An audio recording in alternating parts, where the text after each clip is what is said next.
खुले रहेंगे। एक नॉर्मल ट्रेडिंग सेशन है। रूपक डे हमारे साथ जुड़ गए हैं एलकेपी सिक्योरिटीज के। रूपक, गुड आफ्टरनून। एक सरप्राइज सेशन जरूर है। आपके दफ्तर में सब लोग आए हैं क्या आज? जी हाँ, 100% अटेंडेंस है। और वॉल्यूम दिख रहा है कि नहीं? हाँ, वॉल्यूम भी हो रहा है। अभी निफ्टी भी थोड़ा वोलेटाइल होकर रखे 10 मिनट पहले, जैसे आपने बताया डाउन था, अभी फिर अप हो गए। तो ऐसे में कंस्ट्रेंग आज का सत्र यूनिक है और फिर जब हम मिलेंगे फिर मंगलवार को ही मिलेंगे, तब ग्लोबल फैक्टर्स भी हमें कंसिडर करने पड़ेंगे। अप्रोच क्या रखें? डिप्स पे खरीद रहे हैं या फिर साइडलाइंस पर ही रहेंगे आप? जी देखिए, कुछ दिनों का चार्ट अगर देखिए तो 2 दिन पहले निफ्टी 21 ईएमए के नीचे आ गए थे, क्लोजिंग भी दिए थे, तो बेरिश ट्रेंड हो गया था। बट आप आज 2 दिन से 21 ईएमए के ऊपर है। अभी मुझे लग रहा है कि निफ्टी 21,500 और 21,700 के बीच पे रहेगा 1-2 दिन, जब तक ब्रेकआउट नहीं आता, डिसाइसिव ब्रेकआउट नहीं आता ऑन आइदर साइड। लाइक 21,700 के ऊपर अगर निफ्टी क्लोजिंग देता है तो फर्दर रैली चालू हो और 22,500 तक जा सकता है।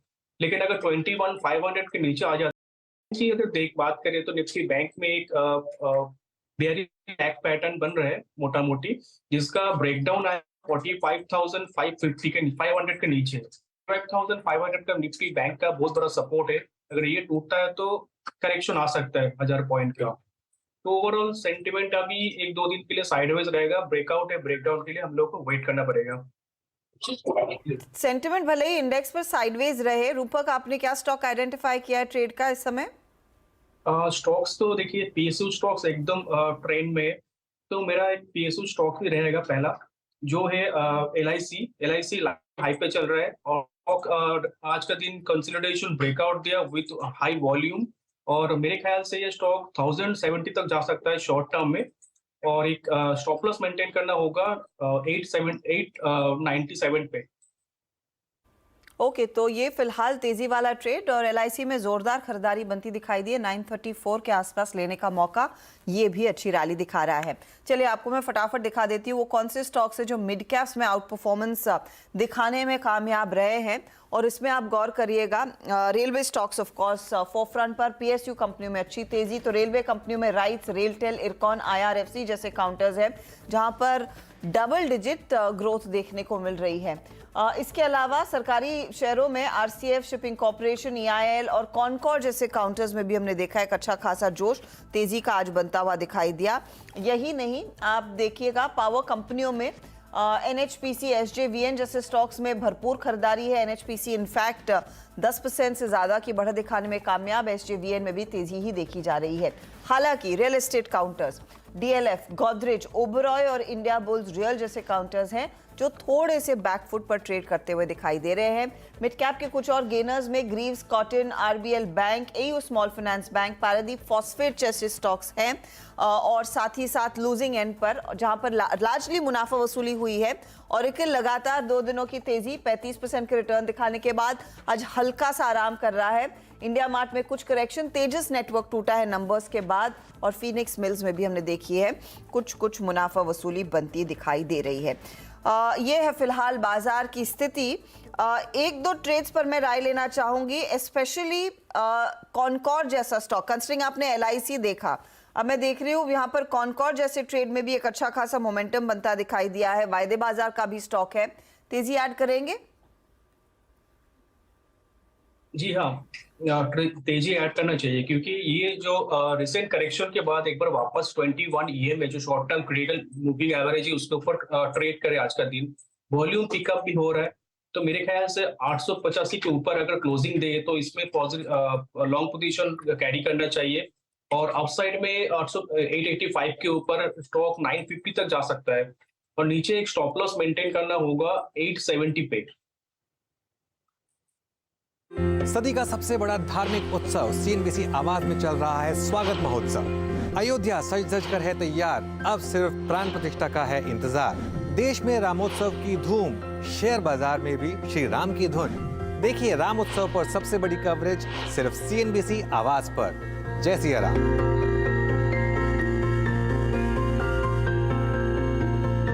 तो जी हाँ, पूरे जोर शोर से अयोध्या चमक गई है। देश भर में राम उत्सव मनाया जा रहा है और ध्यान रहे कि प्राण प्रतिष्ठा के अब सिर्फ 2 दिन ही बचे हैं। श्री राम मंदिर के गर्भगृह में स्थापित रामलला की नई तस्वीर भी सामने आई। ये तस्वीर गर्भगृह के अंदर की है। 22 जनवरी को प्रभु श्री राम की इस मूर्ति का प्राण प्रतिष्ठा की जाएगी। सीधे हमारे सहयोगी लक्ष्मण रॉय के पास चलते हैं जो अयोध्या में मौजूद हैं और यहाँ पल पल की खबरें दे रहे हैं कि वहाँ पर किस तरह का मूड माहौल है। लक्ष्मण भी बताइए इस समय क्या तैयारी चल रही है। आप मंदिर के करीब मैं देख रही थी वो अपडेट पहुँच रहे हैं। खूबसूरत तो है ही। बिल्कुल इस वक्त मैं मंदिर से बिल्कुल 500 मीटर की दूरी पर हूं और ये जो आप मेरे पीछे देख रहे होंगे नज़ारा, अब जो है काम रुक गया है। अब सिर्फ और सिर्फ तैयारियां चल रही हैं। फूल सजाए जा रहे हैं। मंदिर जाने के रास्ते पर दोनों तरफ जो दीवारें हैं उस पर फूलें लगाए जा रहे हैं। जितने भी पिलर हैं उस पर गुलाब के, गेंदे के अच्छे फूल लगाए जा रहे हैं। अब बहुत ही खूबसूरत माहौल है। ये प्रवेश द्वार है मंदिर का। ऐसे 6 प्रवेश द्वार हैं, उनमें से एक प्रवेश द्वार पर मैं हूँ और यहाँ पे लोगों के बीच में जो कौतूहल है, जो उत्सुकता है, वो बिल्कुल देखने लायक है। और प्राण प्रतिष्ठा में मुश्किल से 1.5 दिन ही बचे हैं, 2 दिन भी नहीं बचे हैं और हर दिन पूजा की जाती है रामलला की। और पूजा में कई सारे देश के अलग अलग हिस्सों से आए पंडित यहाँ पे विद्यमान होते हैं और हमारे साथ महामंडलेश्वर सुधीर दास जी हैं जो आज जो पूजा हुई है उसमें वो शामिल भी हुए थे। आज पूजा में क्या किया गया? आज प्रातः में प्रधान पूजन हो गया, हवन और चतुर्वेद पारायण के बाद में भगवान को जो शर्करा अधिवास आज भगवान को किया गया है, उसके बाद में पुष्पादिवास होगा, फलादिवास होगा और सबसे मुख्य आज जो विधि होने जा रहा है वो 81 कलश से भगवान जी को जो स्नपन विधि होगा और शिखर 81 कलश के साथ 81 कलश के साथ में भारत से पूरे दिव्य औषधि लाई गई है। वो औषधि हर कलश में होगी और उसका स्नपन विधि का स्नान ये आज भगवान को होगा। और जो सोने का जो कलश है वो कलश के ऊपर भी जो शिखर के ऊपर लगाने वाले हैं उसको स्नपन विधि बोलते हैं। जो शिखर के मंदिर के शिखर पे जो कलश लगाया जाएगा उसका स्नपन विधि हो। स्नपन विधि आज संपन्न होने जा रहा है। फिर शाम में जो है उत्तर पूजन होगा और भगवान की आरती होगी, मंत्र पुष्पांजलि होगी, चारों वेद का वापिस वहाँ पाठ हो जाएगा। तो बहुत बहुत शुक्रिया मान जी, महामंडलेश्वर जी, सारी जानकारी हमको देने के लिए। तो ये थी आज की पूजा विधि। और अगर गेट के सामने आए तो मैं कैमरामैन से कहूँगा थोड़ा दिखा दें कि आसपास का क्या नज़ारा है। आप देख सकते हैं किस तरह से यहाँ पे आपको लोगों के बीच में उत्साह भक्तों का बिल्कुल अंतिम चरण में पहुँच रहा है, ऐसा कह सकते हैं, या फिर बिल्कुल चरम पर है। और हर कोई अपने अपने तरीके से यहाँ पे अपनी भक्ति व्यक्त करने के लिए, लेकिन सुरक्षा व्यवस्था जो है काफी कड़ी कर दी गई है। इस वजह से जो है अब लोगों के आने जाने में थोड़े से जो है पाबंदियां लगाई जा रही हैं और जब तक कि ये सारे लोग जो है सो अब सिक्योरिटी ज्यादा दिखने शुरू हो जाएंगे और कल के बाद मुझे लगता है कि यहाँ आने पर भी पाबंदी लग जाएगी हम लोगों के लिए, जब तक कि पहले से कोई अनुमति ना ली जाए। तो ये आपको पूरा गेट यहाँ पे दिख रहा होगा। देखिए पूरा गेट कैसे सजाया गया। यही वो द्वार है जिसका एक नज़ारा मैं अपने कैमरामैन से कहूँगा कि आपको दिखाएं और फिर पल पल की खबर मैं आपको हर पहुँचाता रहूँगा। अब लक्ष्मण जी, मैं देख रही हूँ वहाँ पर ठंड भी है लेकिन इतना प्यार रामलला की तरफ बढ़ता हुआ दिखाई दे रहा है और जो भीड़ वहाँ पर इकट्ठा हो रही है। जैसे लक्ष्मण कह रहे थे कि देखिए अब बस 1.5 दिन बाकी है। 22 तारीख को प्राण प्रतिष्ठा होगी, वो एक एक्सक्लूसिव वीआईपी इवेंट रहेगा। लेकिन उसके बाद लक्ष्मण जी फिर मंगलवार से ही द्वार फिर जनता के लिए खुलेंगे मंदिर के। जनता के लिए मंदिर, मुझे लगता है कि जो अभी तक मेरी बातचीत हुई यहाँ पे व्यवस्था जो देख रहे हैं उनके लिए कि 22 तारीख को प्राण प्रतिष्ठा के बाद करीब 2 घंटे का कार्यक्रम है पूरे प्राण प्रतिष्ठा का, जिसमें इस द्वार से जो आप द्वार देख रहे हैं इससे सारे वीवीआईपी यहाँ से गुजरेंगे। जितने भी अतिथि को बुलाया गया है वो यहाँ से गुजरेंगे। उसके बाद एक बगल में एक द्वार है जहाँ पे राज्यपाल, मुख्यमंत्री गुजरेंगे और फिर उसके बाद जो प्रधानमंत्री जो है यहाँ से नहीं गुजरेंगे। प्रधानमंत्री के सीधा हेलीपैड वहीं बनाया जा रहा है। प्रधानमंत्री थे सीधा वहीं पे उतरेंगे और प्रधानमंत्री का वहां पे एक संबोधन हो सकता है, राम माधव का संबोधन हो सकता है और उसके बाद 2 घंटे कार्यक्रम खत्म होने के बाद जो विशिष्ट अतिथिगण आए होंगे उनको यहाँ पे दर्शन करने के लिए लाया जाएगा। विशिष्ट अतिथिगण के दर्शन के दौरान पत्रकार जो हम लोग दिल्ली से आए हैं, कहा आश्वासन दिया है कि हम लोग को दर्शन करने का मौका मिलेगा और उसके बाद आम लोगों के लिए मुझे लगता है कि 23 तारीख तक तो नहीं खुलेगा, 24 खुल जाए तो मानिए 25 से आम लोग यहाँ पे आने की अपना योजना बना सकते हैं। दर्शक में से कोई आना चाहते हो तो मैं यही सुझाव दूंगा कि थोड़े दिन रुक जाएं, क्योंकि अभी बहुत ज्यादा भीड़ है, रहने की थोड़ी सी दिक्कत हो सकती है, महंगा होटल मिल रहा है तो थोड़े देर से आए, लेकिन आम लोगों के लिए 24 या 25 से ये मंदिर खोल दिया जाएगा। लक्ष्मण राय, बहुत बहुत शुक्रिया इस अपडेट के लिए। और लक्ष्मण जी वहां पर है, उनसे बातचीत जारी रहेगी, आपसे फिर 2 बजे रूबरू होंगे, तब एक और दृश्य हमें जरूर दिखाइएगा। चलिए इस मौके पर लेंगे एक छोटा सा ब्रेक। बाजार में इस बीच तेजी का सिलसिला बरकरार है। मार्केट वैसे निफ्टी जो है स्थिर है, निफ्टी बैंक में पूरा जोश, और ये पूरा जोश आ रहा है कोटक महिंद्रा बैंक की बदौलत। वो स्टॉक आपकी स्क्रीन पर रख देते हैं, 3.5% के गेंस वहां पर नतीजों के बाद। लेंगे एक ब्रेक के बाद चर्चा होगी सरकारी कंपनियों की।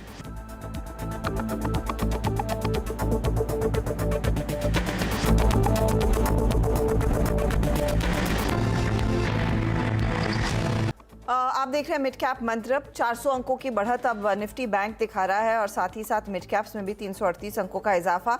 एक स्टॉक हम बात कर रहे थे कोटक महिंद्रा बैंक, उसके नतीजे आ गए हैं, स्टॉक 3.25% ऊपर है। रूपक, इस पर एक टेक्निकल पर्सपेक्टिव लेना चाहूंगी मैं आपसे, क्योंकि ये भी एक बेलवेदर है, हैवी वेट है और स्टेबल रहा है। मौजूदा लेवल्स पर क्या और तेजी की गुंजाइश दिख रही है आपको नतीजों के बाद? जी, कोटक बैंक का एक बुलिश रिवर्सल आएगा 1865 के ऊपर। जब तक 1865 पे नीचे रहेगा तब तक sell on rally kind of stock रहेगा। 1865 के ऊपर स्टॉक में अच्छी खासी रैली आ सकता है, जो स्टॉक को 1950 2000 तक लेके जा सकता है। बट हम लोग को वेट करना पड़ेगा जब तक इसके नीचे, जब तक इसके ऊपर ना जाए। ओके, तो 1865 के बाद ही नई तेजी की पोजीशन लेनी है कोटक महिंद्रा बैंक में। फिलहाल 1820 के आसपास स्टॉक कर रहा है कारोबार। लेकिन एक चीज आपने गौर की होगी, हेडलाइन हो या फिर मार्केट की हाइलाइट्स, हम बात कर रहे हैं सिर्फ और सिर्फ सरकारी कंपनियों की, क्योंकि वहीं पर सबसे ज्यादा धूम मची हुई है। और 2023 से दरअसल सरकारी कंपनियों के जो मार्केट कैप में इजाफा ही देखने को मिला है। 57 लाख करोड़ के पार ये मार्केट कैप निकल चुकी है और करीब करीब सरकारी कंपनी के जो हर सेक्टर वाले शेयर है उसमें तेजी बनी है। अब कौन से आउट परफॉर्मर्स रहे हैं, कैसे डिकोड किया जाए इस डेटा को, हमारे साथ जुड़ रहे हैं हमारे सहयोगी निमिष। बताइए कैसे देखा जाए इन PSU गेनर्स को? पहले ना हर्षिता, अगर आप देखोगे तो लास्ट 1 साल 1.5 साल से खाली PSU ही PSU चल रहा है। एंड अगर आप रिटेल इन्वेस्टर से पूछोगे, किसी से भी पूछोगे, तो सबके लिए ये है कि मुझे PSU शेयर्स खरीदना है। एंड एक्चुअली उन्होंने पैसा भी बनाया है, तो बहुत ज़्यादा मोमेंटम रहा है PSU स्टॉक्स में लास्ट 1 साल में। इंडेक्स निफ्टी PSU इंडेक्स जो है उसका रिटर्न आया है almost 81%। And the PSU basket ने पूरे टोटल जो PSU स्टॉक्स है उन्होंने 22 लाख करोड़ का मार्केट कैप एडिशन किया है। सो 34 लाख से 57 लाख करोड़ का मार्केट कैप हो गया पूरे PSUs का, अगर आप क्यूमुलेटिव ऐड करो तो।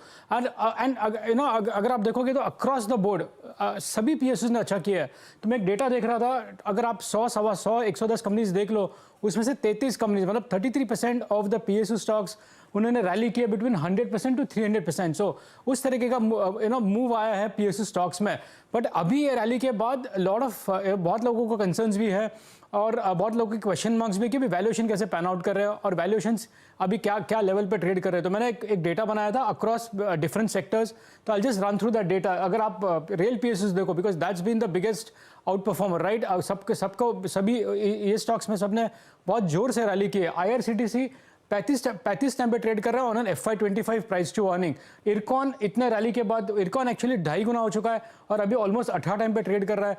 RVNL अभी 32 टाइम पे ट्रेड कर रहा है और अगर आप रेलटेल भी देखो वो 35 टाइम पे ट्रेड कर रहा है। तो अभी वैल्यूएशंस वाइज कोई भी स्टॉक्स सस्ते नहीं है और रैली किया है, बहुत सारा मोमेंटम भी है, बट आपको वैल्यूएशंस भी देखना पड़ेगा।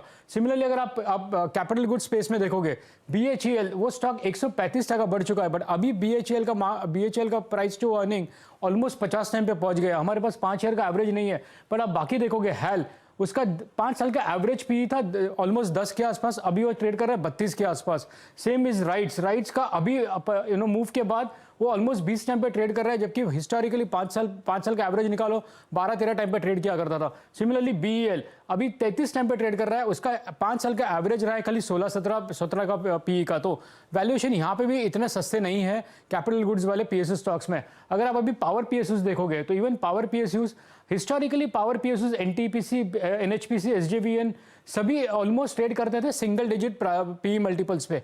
अभी everybody trading at double digit multiple. NTPC का भी मल्टीपल हो गया है ऑलमोस्ट 13 टाइम, NHPC ट्रेड कर रहा है ऑलमोस्ट 15 टाइम, SJVN अभी उसका हिस्टोरिकल एवरेज देखोगे 7-8 का PE पे ट्रेड करता था, अभी 22 का PE पे ट्रेड कर रहा है। तो यहाँ पे भी वैल्यूएशन सस्ते नहीं है पावर PSUs में भी। अगर आप अभी देखोगे कि पावर PSUs तो एक थे, जो पावर फाइनेंसर्स है उनको अगर आप देखोगे IRFC which is been the biggest gainer, 1 साल का सबसे बड़ा मूवर रहा है IRFC अभी ट्रेड कर रहा है almost 4.2 times price to book. मेरे को नहीं लगता है कोई भी प्राइवेट बैंक अभी इस तरीके से कोट कर रहा है, तो वहाँ पे भी वैल्यूएशन सस्ते नहीं है। एक सेगमेंट है जो थोड़ा अभी भी लग रहा है जिसमें वैल्यूएशन कंफर्ट है, वो PSU बैंक स्टॉक्स है। SBI हिस्टोरिकल उनका रहा है 1.4x, अभी भी 1.4x पे ट्रेड कर रहा है और स्टॉक एक्चुअली बढ़ा भी नहीं, कल 6% बढ़ा है। सो वहाँ पे थोड़ी जगह है। अगर आप bank of Baroda, Canara bank, बाकी सब बैंक्स भी देखोगे तो ऑलमोस्ट 1 टाइम बुक पे ट्रेड कर रहे हैं। हिस्टोरिकली 1 और 0.5 और 1 के बीच में ट्रेड कर दे रहे हैं। सो यहाँ पे मुझे लग रहा है अभी भी थोड़ा सा वैल्यूएशन कंफर्ट है। सिमिलरली अगर आप OMCs देखोगे यहाँ पे भी लगता है कि थोड़ा कंफर्ट है in terms of valuations. While stocks have rallied but BPCL almost 7.5 time पे ट्रेड कर रहा है। अगर आप BPCL देखोगे ऑलमोस्ट 9 टाइम्स पे, हिस्टोरिकल ऑलमोस्ट 10 टाइम्स पे ट्रेड करता था। इसमें एक ही आउटलाइनर है, वो है चेन्नई पेट्रो आफ्टर ऑलमोस्ट 3 गुना होने के बाद अभी वो ट्रेड कर रहा है ऑलमोस्ट 8.2 टाइम्स पे, जबकि हिस्टोरिकल एवरेज उसका खाली 2 टाइम का रहा है। तो PSU कंपनीज और OMCs में अभी भी लगता है कि वैल्यूएशन वाइज जगह है, बट बाकी जो स्टॉक्स में रैली हो रहे हैं, डिफेंस, रेलवे, सब में कहीं ना कहीं आपको एक वैल्यूएशन का भी ध्यान रखना पड़ेगा और वैल्यूएशंस में अभी उस लेवल का कंफर्ट नहीं है जो 1 साल पहले था। शुक्रिया निमिष इस अपडेट के लिए, काफ़ी डिटेल्ड नंबर्स हमारे लिए प्रेजेंट करने के लिए। तो बॉटम लाइन यही है कि अगर आप सरकारी कंपनी खरीद रहे हैं, थोड़ा सा वैल्यूएशन पर भी ध्यान दें, सिर्फ उस तेज़ी पर नहीं जो रिसेंट पास में इन्होंने दिखाई है। चलिए, वक्त हो रहा है इसी के साथ आपसे इजाज़त लेने का। ब्रेक के बाद ऑफ कोर्स मार्केट का पूरा एक्शन आपकी स्क्रीन पर रहेगा और आपके लिए लेकर आएंगे नो योर कंपनी। नमस्कार।